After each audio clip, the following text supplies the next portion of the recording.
From the bottom of Wheeler Heights, which is South Creek Road, this is your access to the track that goes around Narrabeen Lake at the moment.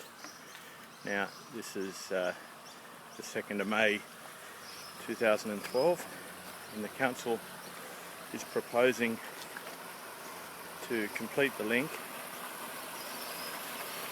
around Narrabeen Lake one day, and we won't have to cross little weirs like this, which is rather awkward sometimes when you're carrying a push bike by hand. But that's South Creek. Quite a nice little spot.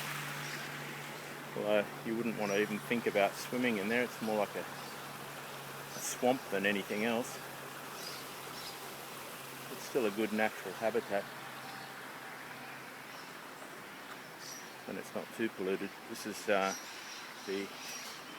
way now into Cromer golf course, and the idea is this track follows around the edge of Cromer golf course to the sports academy, where once you get through there, then you can join up with the new section that's recently been completed.